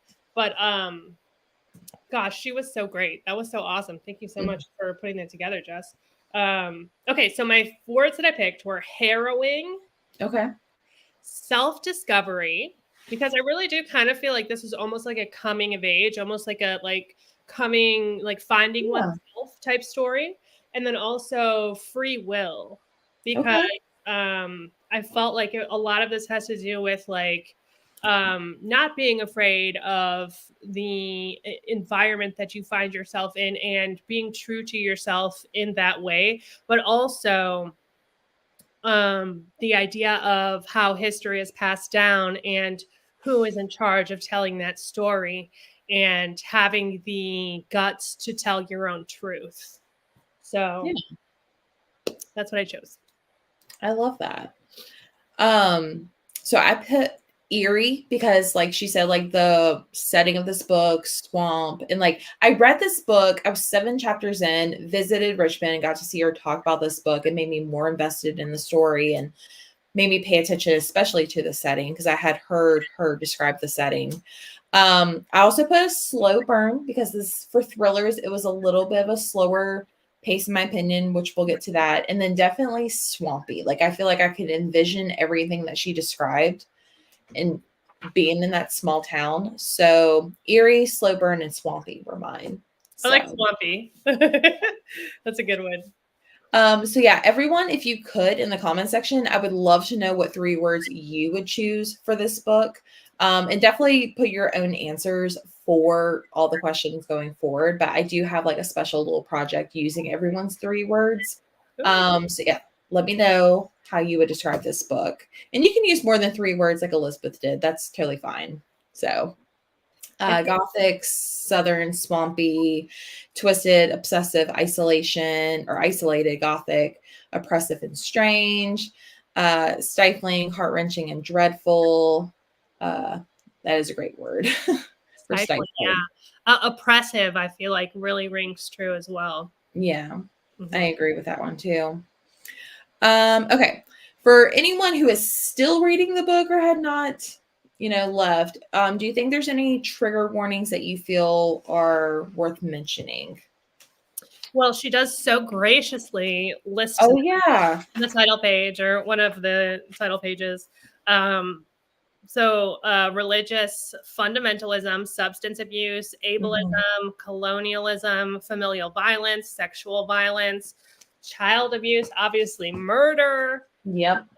Censorship is another one.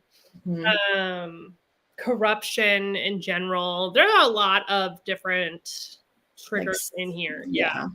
So if you do need content warnings, look it up.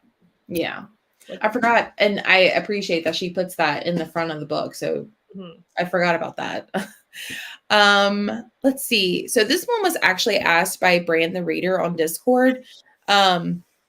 What book would you recommend for people who liked Midnight's the Darkest Hour? And what would you recommend for those who did not like Midnight's the Darkest Hour? Okay, so I've got 2 answers for each. Okay. For people who liked this story, I think this is kind of an obvious reach, or not a reach, I guess, but a statement is where the crawdads sing. A lot of people are comparing it to this, especially I want to say I got this sense from the narrator, specifically the audio narrator. Okay. And you know what? I wonder if she narrated that book.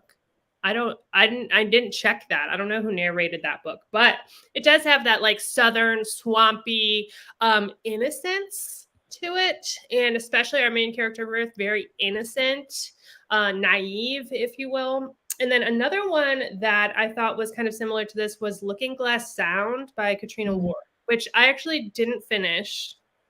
But it gave me that kind of vibe, that slow burn, that like friends growing up together on the water, and just kind of like that slow burn eeriness that you get from this. And then for people who didn't like this, I actually think if you didn't like Midnight is the Darkest Hour, you would really, really love The Last Housewife by Ashley Winstead. For me, this is like all of her books. It's so wild because I feel like she's almost kind of genius because she's targeting like a different demographic for every one of her books. And I think this is going to hit people that The Last Housewife did not hit. I think if that one was that one for me is more gritty, has these unlikable characters, but characters that you just want to root for at the same time. And so the main character in this one is so different from her other thrillers. So if you felt like this one was like a little bit of a light version, I think you'll love The Last Housewife. And then I also think that you will really enjoy When the Reckoning Comes by LaTanya McQueen, which is another one that's kind of got this Southern feel to it. And this is about a Black woman who's going back to her Southern small town. And there's a lot more about race in that one, but the social commentary is so good and on point. Nice. Ironically, Where the Crawdads Sing was also another one of my recommendations because I was like, and I was not really a big fan of that one. So people can interpret it whether if you did like this, you'll like it. If you didn't like it, whatever. But it definitely gave me that vibe as far as like the slow burn mystery, the setting. I also put The Last Housewife. If you did not like this one, just because it is faster paced, it definitely has more of a shocker value than this one. I mean, I liked this one. I gave this one 4.5 stars. I really enjoyed it.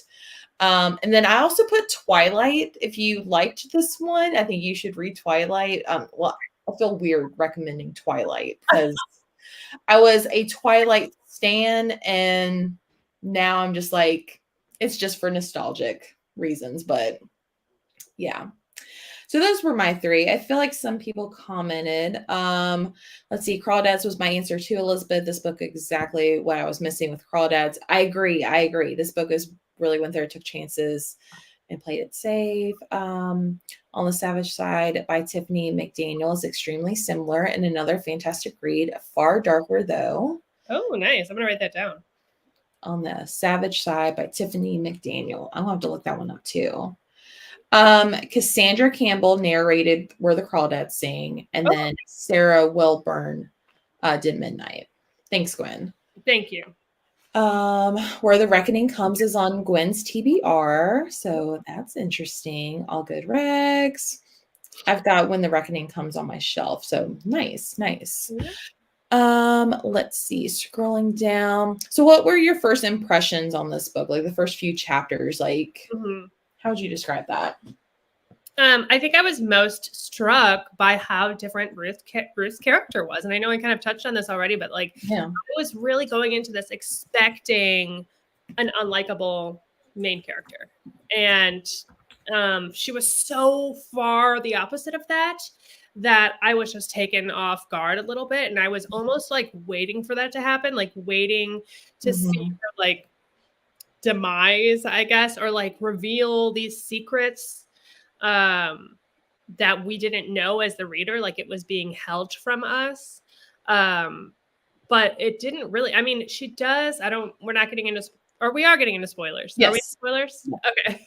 So at the end, she does kind of go there, but it's so fast. Like at the very kind of last chapter, and she's like learning about Everett and that he had maybe killed some people in other places as well. And then she's just like on board. And there's that weird moment where they're like, we'll live our lives, we'll be happy. But it's kind of like this Dexter mentality of like, if there are people that need to be taken care of, we'll do that too. And so she really kind of crosses to the other side. But that's like very much like I wanted that way, way, way earlier. Yeah. So I guess that's my impression. It's like I was like, wait, what? That's just what I was expecting from Ashley Winstead. I was expecting like some gritty, sassy bitch. Yeah. That's not what I got. So I thought it was really interesting. And when she was talking about how this was the character that she relates to most, I think that I actually, if I were to find a character that I would compare to myself the most, it would probably be Ruth as well, because I spent a lot of my life being naive to a lot of big picture things that I did not consider. And so I think part of my almost dislike of her is that it's so similar to myself. Yeah. So yeah. Anyway, I'll leave it at that. What about you? So I think it's funny. So Elizabeth, Kayla thinks that you'll really like Savage Side because you love heavy social commentary and deeper character development. But I was laughing because Lena put, "How did Ashley Winstead get footage of my childhood church drum?" Aww. But yeah, like you said, like her thriller books, I've only fully read her debut and The Last Housewife.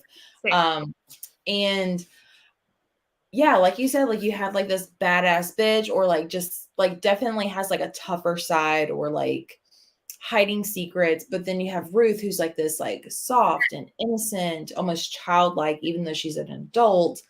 It was different. And also there's another question later on, but like the timeline was a little bit interesting to get into. And then just like, I don't know, like it also mentioned like this mystery of like, where did the skull come from the swamp? And I was like, oh, this is the story. Cause I tried not to reread the synopsis before I read it. And later on, the mystery wasn't really even that big part of a story. So I was trying to like adapt to what I thought the book was going to be compared to her other stuff. So different is definitely an understatement. But I've seen reviews that people are like, I haven't liked these other thrillers and this is it for me. Like this is everything. So I think it's really just like, you know, I don't think every person is going to like every one of her books. I think because she has this thing where she is like, just so broad and eclectic in her genres that like, I do feel like there's going to be a book of hers for everyone. But not necessarily every book for one person. Yeah. And I think like she had mentioned, like she takes like each one of her books was like a piece of her, like she related the most to Ruth, and then like this book and this book. So I guess like everyone eventually will relate to something or find their book in her writing. So Kayla instantly felt connected with the book on first impressions because Ruth is sort of an asshole to herself, and I felt so seen with that. I'm used to preacher daughters being the most wild and rebellious people in small towns, so I wasn't expecting Ruth to be the way she was, I guess, in the beginning. First impression was okay. It's going to be different than her last thriller. Kayla, I'm on the town that inspired On the Savage Side. I haven't read it yet. Oh, interesting. I feel the whole skull thing was solved so early that I was just like, okay, now what? Yeah, I agree. I felt like the mystery wasn't, I was like, okay, like, are we solving a mystery, or are we trying, like, it just took me a while to adapt to it. Okay. So this book definitely brought back memories of when I first read Twilight, and I'm curious if you've read the series. I think you said you have not read the series, but you've watched the movies. So even just watching the movies, are you a Twilight fan? What did you think of them being referenced throughout the book? Honestly, like I've never been a huge fan of vampire stories in general, or it's just one of those things where I don't feel like it's going to entice me. But once I do get into it, like I'm sure if I read Twilight, I would be a sucker for it. You know, I just know I would. But I like Ashley said, like I kind of missed that in my growth, in my stages that I went through.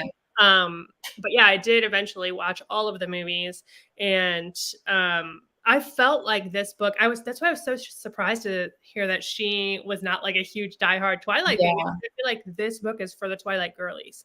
Like this is for the the girls that love Twilight. And but yeah, so I didn't really get that. The whole vampire thing, it's so funny because like my book club this month, we're reading Nestlings, which is also another kind of like vampire book. I did not intentionally like fill my November with vampire books, but that's just how it turned out somehow. And so I am kind of deep into this like vampirism. Like, how do I feel about this and how don't I? It's not something that I am initially attracted to, but I think the thing that I like most about exploring that kind of monster is the immortality part of it, which we didn't really get into much with this one. So I would have liked a little bit more of that, but I also love when authors tease it being supernatural and it's not. Yeah. I don't like it when it's the other way around, when it's teasing supernatural and it is, or it's not even teasing it. It's just like, hey, we're in the regular world. Yeah. By the way, there's magic here. Like, can't stand that. But I love it when it's like, hey, is it or isn't it? And then they're like, no, it's real life. Yeah. So I liked that aspect of it, but I still am curious as to why Everett's skin was so glowy. I should have asked her that. Why was his skin so glowy? Right. I was talking to Gwen because I went and visited her, and she was like, okay, I just need to know, is Everett a vampire? Is Everett not a vampire? And I was like, yeah, I kind of want to know that too. And she's like, well, not to give you a spoiler, but you'll never find out, basically. So I I think think it was pretty clear that he was not. Like, well, at least he said he was not. Yeah. Yeah. I guess, like, again, with Ruth being so naive and like just, I guess, wanting him to be a vampire, she just didn't really see, like, I guess the realistic things versus, I don't know, but yeah, there were some scenes I'm just like, okay, are you a vampire? Are you not a vampire? Like, well, I felt like, yeah, I got the impression that he absolutely was not, but that she was in her head, kind of glorifying him and putting him parallel to Edward throughout, and which was part of the reason why there was this kind of unsaid, unspoken, like, attraction between them, because she was kind of putting that romance and that idealism of who she thought Edward was onto him. Yeah, that makes sense. Let's see. Phyllis Gold mystery acted as a bit of a red herring to the bigger mystery, which was who the true monsters were in town. That makes sense. Kind of surprised she said she wasn't really a Twilight fan. Agreed. Nestlings on TBR. Have you had your book club discussion? No, it'll be on Saturday. I haven't even started it yet. Oh, well, Brandon, there you go. So if you want to join us, go ahead and get started. I'm about to read it in the next few days here. Saturday, 1:00 Eastern, 2:00 Central on my channel, Reading Riley. Yeah. And we will discuss it. Nice. Well, there you go, Brandon. Here's your sign. I love the overarching vampiric theme of the town, feeding off the fear and complicity of the people living there. That swampy humidity is why he was glowy, I guess. Oh. Yeah. Not the pearl shine. That's just sweat. I feel like he wasn't, but Ruth definitely wanted him to be. Yeah. Agreed. In her head, Everett was Edward. Oh, yeah. Okay. So pacing, how would you say the pacing was? Slow, medium, fast? Yeah, this one was definitely slower paced. The focus for me, so I think the difference between like this and like The Last Housewife per se is that this one is like exploring this town almost as a character. And so we have to explore all of these different characters within this town. We have to figure out their position of power within this town. So there's a lot going on in the like exposition part of finding out like, where are we, what are we doing? And what I really would have liked was more focus on the grit and the details of it, because I do feel like even though we have all of these different trigger warnings, like none of it felt like that triggering to me. I would have liked to have delved deeper into some of the more specific things and gotten into those scenes where it made me feel uncomfortable, where it made me feel angry.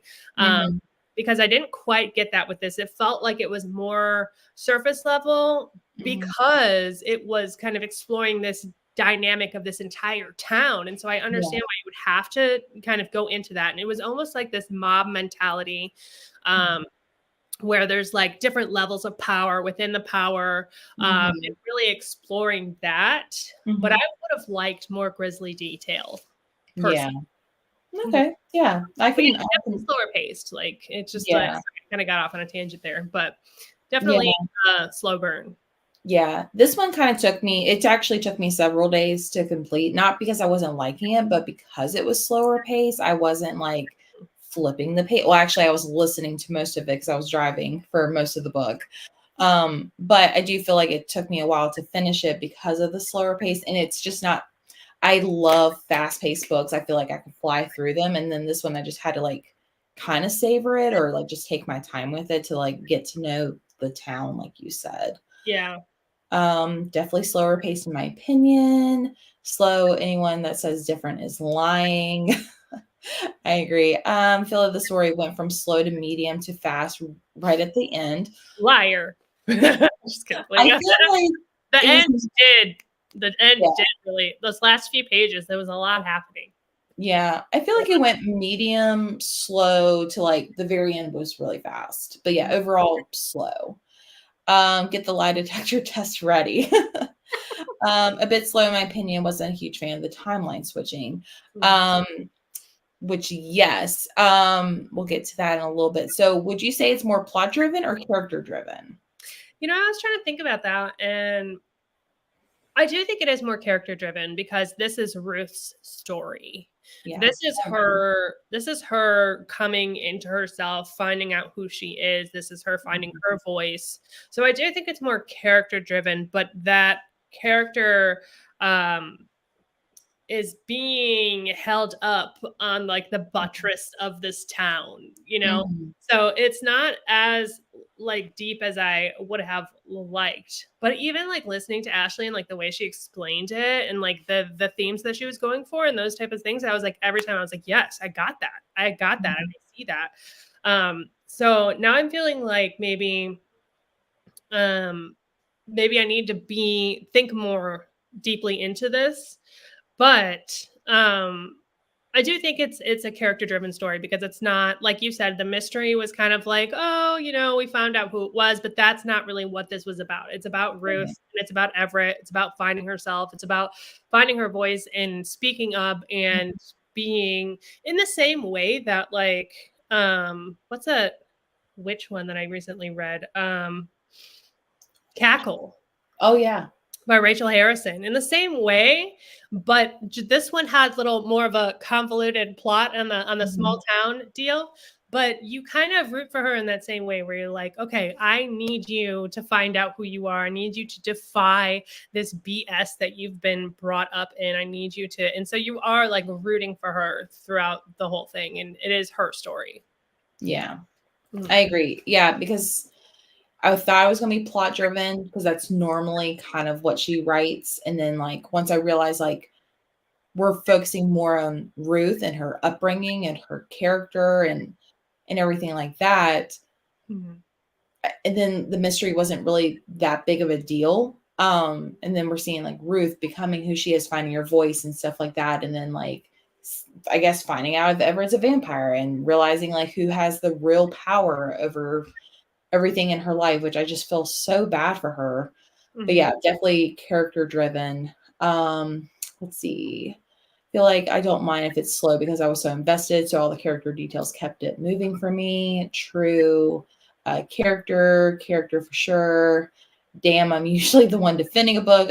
I'm not the one defending a book. I'm usually the one ragging on it. And yes, Rachel Harrison, we love that.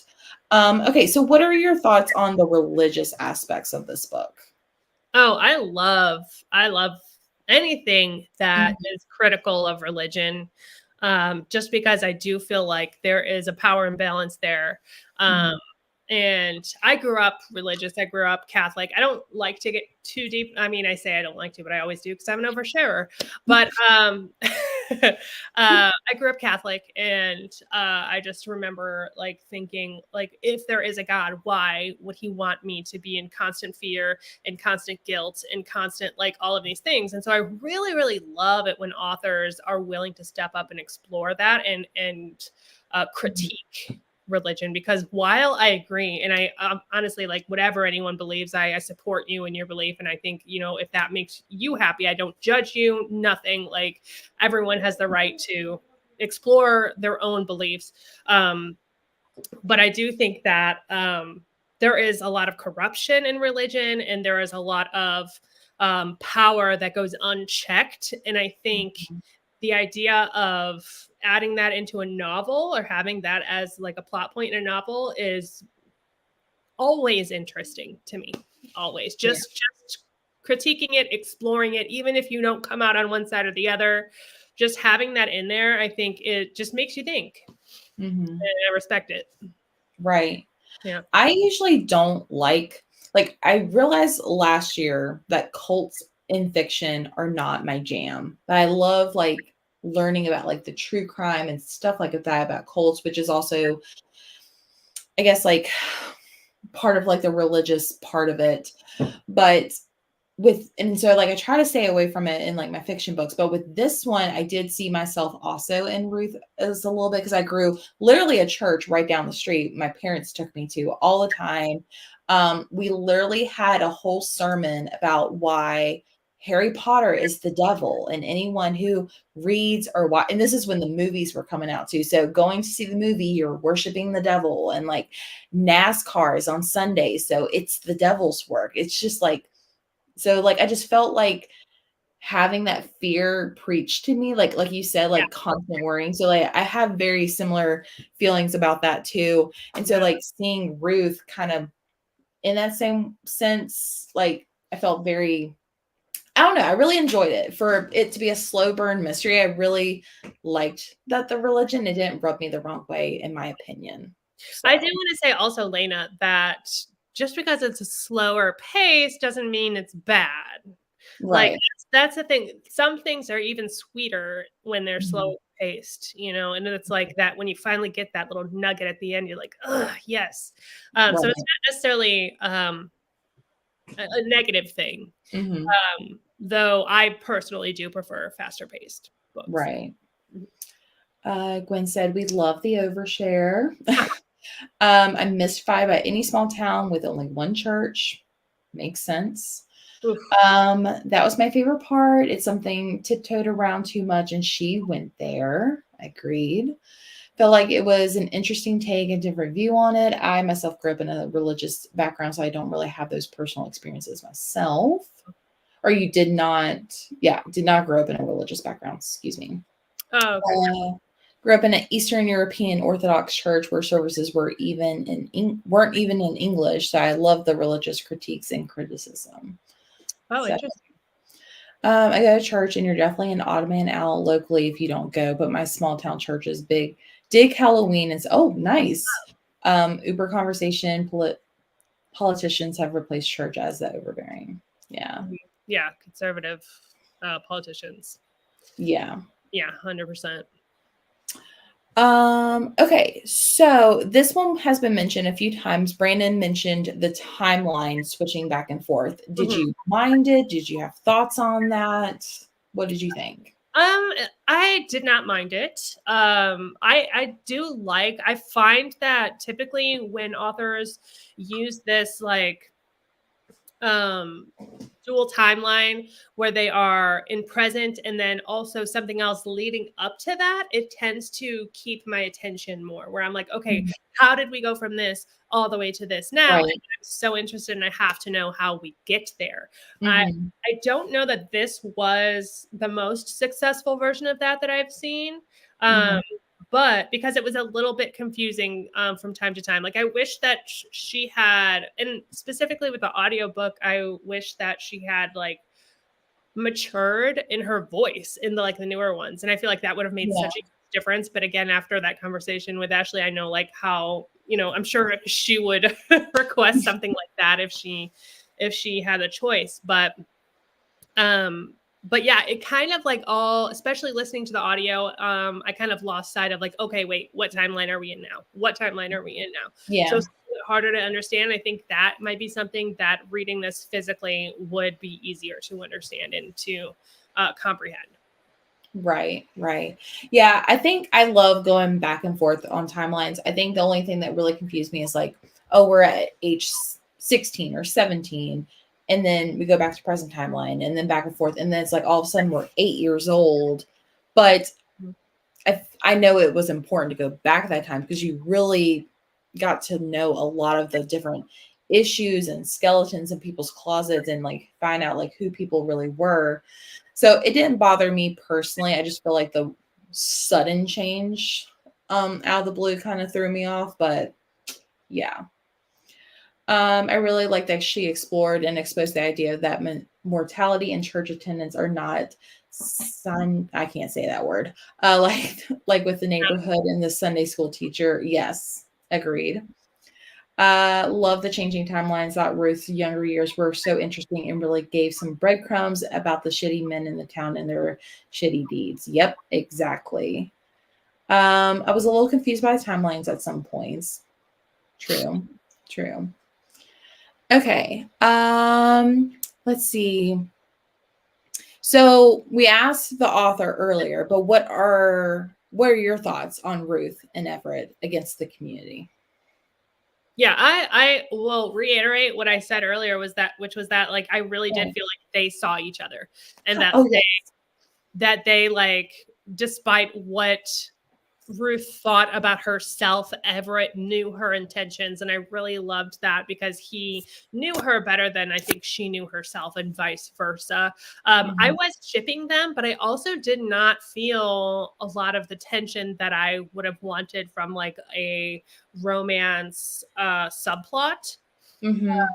I feel like a lot of that came from the idea of her connecting Everett to Edward. And so it's like to be assumed that this connection is there, but I didn't really see a lot of that. It didn't get like super spicy or anything, which is not something I even typically like, but I really wanted a little bit more tension between them. I agree. Because, and there was even times when like she mentioned, like when he found out that she got asked, or he assumed that she said yes to Barry, that she would marry him. And she's like, I don't ever want to get married. So I'm like, oh, so you don't want to be with Everett. Like, I thought there was that sudden like draw to him outside of the whole Twilight thing. So I was like, oh, well, maybe she's really not into him. But then I get like, oh yeah, I think she is into him.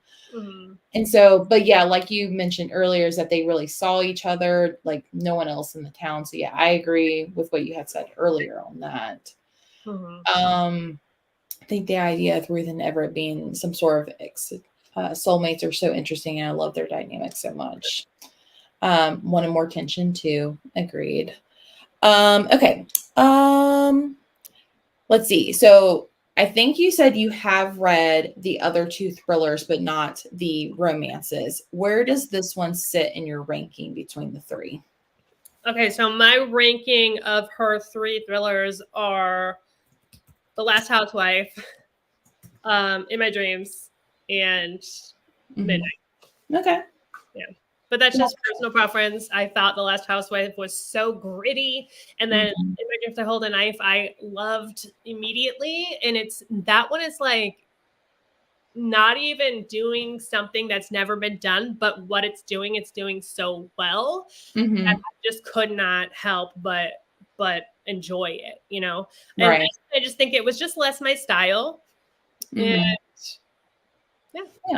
nothing wrong with it, but it's my least favorite of the three thrillers, but I am very excited to see what's coming. And I may even read her romances too now. We'll see. So mine's a little different. I'm going to say top one is In My Dreams I Hold a Knife. Then I rated both of these 4.5 at the time when I did have stars, but I round up to 5.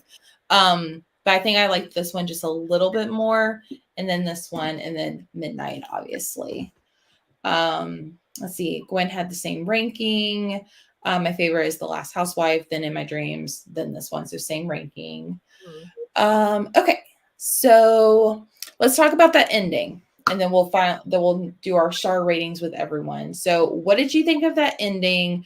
Do you think they survived or not? And did you like it being left ambiguous or not? I love an ambiguous ending. Mm-hmm. The ending is probably my favorite part of this book, to be honest. Mm-hmm. I love an ambiguous ending. I love getting to decide in my own mind what happens. And I read a little bit. It's funny because actually I bought the book, but I listened to the audio. And I think today is the first time I actually cracked this open. And I turned to the back and saw that there was like an interview in here with Ashley Winstead, which I don't think was in the audio. It wasn't. And there was a question in there that she answers about this, about the ending. And she says something along the lines of this parallel between how she asks at the very end, she's like, God or devil or whoever you are, whoever is out there, if anything I've done is forgivable or worth it or what have you, then save us now. And she's calling out, and really in this instance the reader is God. And so that kind of flips this whole like on its head, because you are in charge. You have the power in that moment to decide how this is going to end. I thought that was really cool. I love that. I did not think of that until you just said that. That's actually kind of genius, because I was going to say I'm not a fan of ambiguous endings, but this one I did not mind. But now I really like the ending with that mindset. Oh my gosh. Mm-hmm. And then also like earlier what we were saying with like how she's like just on board with like maybe killing people that are shitty in the future. Like you really do question like, okay, she has come full circle in her like idea of what morality is, her idea of what, you know, ethically she would do. Oh gosh, I locked my dogs out back and they're getting angry. They're like, I've had it. Let me in. But yeah, that whole parallel of this like higher power, I thought was just tied it all in so perfectly. And in my head, I almost hope they didn't make it. Is that bad? I almost like in my head they didn't make it, and they went out in a blaze of glory. And you know, in that moment when they were looking at each other and they can profess to their love to each other, and they had what they always wanted, that they had freedom, they had love, they were comfortable, and you know, they fixed some messed up shit. And I feel like that's I'd go out that way, you know, like that's not a terrible way to go out. So in my head, yeah, they didn't make it. They but maybe I kind of think and when I finished it, I was like, I think they did make it. And I don't like, honestly, if they did or they didn't, I really have no opinion. Like, it's like cool either way. But I liked the fact that before everything, she really confronted her father, stirred up the pot, like really caused chaos, exposed everything, especially to everyone in the town. So yeah, in my mind, I think they did survive, but only for Ruth's sakes. I really did not care if Everett survived. I kind of just wanted Ruth to be like, yes, she found her voice. She knows who she is and what she wants. Now she's free to run. Now, will she get caught? Probably, but yeah. Let's see. I really need to read In My Dreams. I agree. I think you'll love that one. Really liked the ending. I do love ambiguous endings too. I didn't mind the ambiguous ending, and I have strong feelings how it ends in my head, and I will allow nothing else. Well, let us know. I feel like I was sort of expecting this ending after Andy's convo at the author signing. Yeah, I didn't pick up on that. Love that. The ending is what helped my final rating for this book. I would love to hear Ashley's thoughts on where she thinks the characters are now. Like I thought about asking her, but I was like, I don't want to, because I didn't want to spoil anything. Like when we interviewed Andrea Bartz, and she told us that she thinks the characters ended up where they ended up years later. I am curious. Maybe I'm gonna have to ask her off to the side. True Bonnie and Clyde ending in my head, especially after she talked about that in her book tour. Yep, agreed. She mentions that too in the last chapter. Mm-hmm. Agreed. I think they went to prison and they're ruled the roost in prison. Plus it was referenced several times in the book itself. True. In this house, we support women's wrongs, so I want to believe that they made it, but also ... She needs to know who the monster was and how, and she found out. So I don't think it matters what happens to them at this point. Either way, Ruth had answers and totally satisfied with it. I kind of went a Heather's direction in my head for the ending. Oh yeah, I can see that. All right. Finally, what is your final star rating of the book? Okay, so I think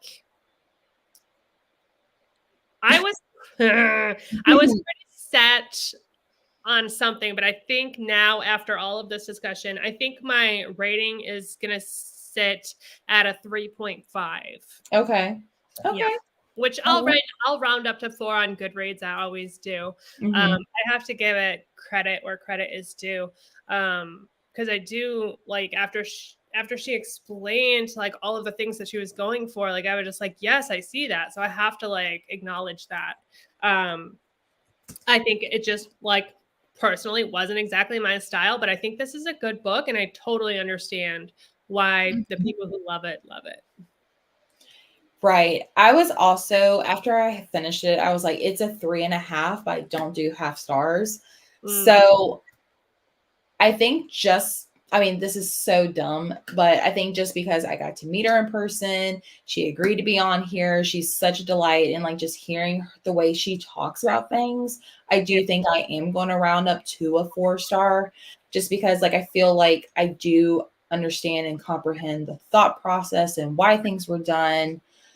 Just a little bit more. But again, it is lower on my ratings of like it's the third after thrillers, but I still really enjoyed it. And for a slow burn, it's surprisingly a really good one in my opinion. So, but yay, we both had, I guess, ultimately 4 stars on Goodreads. That's awesome. Yeah. Let me know what everyone else rated it. 3 stars, 4 stars, 5 stars. Nice. 4 stars from Julie. You gave it 2. Don't come for me. I feel so bad for rating it so low, especially after hearing her speak tonight. It just wasn't for me, but I'm glad y'all got to enjoy it. Yay. No worries. I'm curious what you rated it before the author chat, Elizabeth. Before the author chat, I was going to give it a 3. Okay. I was happy with 3 stars. But I'm just a little bit of extra because I think I just fell in love with her. Like, honestly. Like, she's so cool. I'm like, okay, I get it. No worries.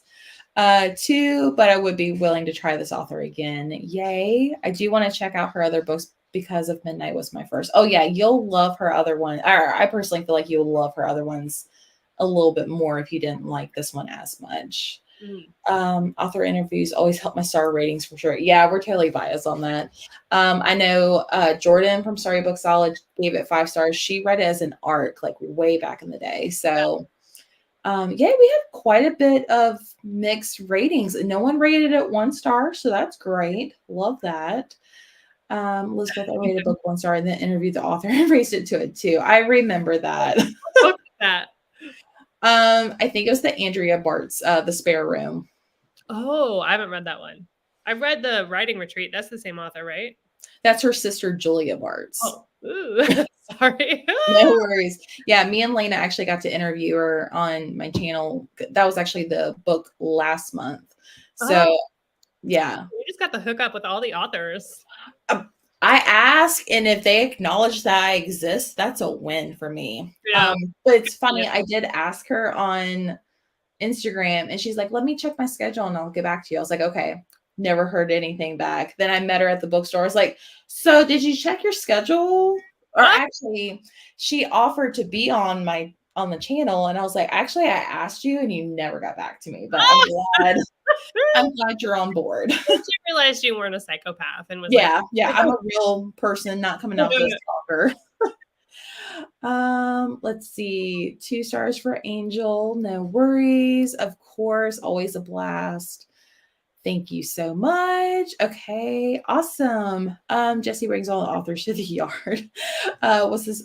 I think it was only 3. Yeah. I had a few people say or I had a few people acknowledge I existed, so I'll take that. So before we end the night, I just want to remind everyone what December's pick is. Let me just share my screen because I don't feel like getting up because it's all the way over there. So December 18th, it is a little bit earlier than normal just because of the holidays, obviously. But we are going to read Christmas Presents by Lisa Unger. It is it on? There it is. I believe it's under 250 pages and the font is huge and the book is real small, like smaller than a normal hardback. But this is a Christmas thriller. I feel like it would be very fitting. It will be here on my channel, December 18th, 2023, 8 p.m. Eastern. The co-host is Gabby from Gabbing About Books. So yeah, check out Discord. I have Elizabeth's channel. I have the author's Instagram as well as her website for everyone to go check out. So yeah. Oh yeah, I did have 4. I had Lucinda Berry, Samantha Downing, Andrea Bards, and then Ashley Winstead. That's right. I was missing somebody. But yeah, thank you so much for being here again. This is the second time you've been on my channel, which is awesome. Yeah, I'm glad that like I was terrified when you were like, "Hey, Ashley Winstead's coming on the live," and I was like, "Oh no, what if I hate the book? What am I gonna do?" But the way you set it up, it really it made sense and it made it less awkward because I'm not one that typically interfaces with the authors. Like I'm here for the readers and like give my brutal, honest opinion. But usually, I try to be fair. I'm not one that's just gonna like hate on something for the sake of views or for the sake of hating it. I try but yeah, just the idea of that was just like, oh my gosh, this could be so awkward. But I'm so glad we did this because I that went really well. And I'm sorry if I like kind of like took us on tangents during that conversation. I was just like really interested and I thought it was so cool. So thank you for having me. Of course, of course. But yeah, we'll go ahead and end the discussion tonight. Thank you so much for everyone being here. Check out Discord, check out Elizabeth's channel, pick up a copy. If you are here and you're still reading it, make sure you finish the copy. So yeah, we'll go ahead and end for the night. Thank you everyone, and we'll see you next time. Bye.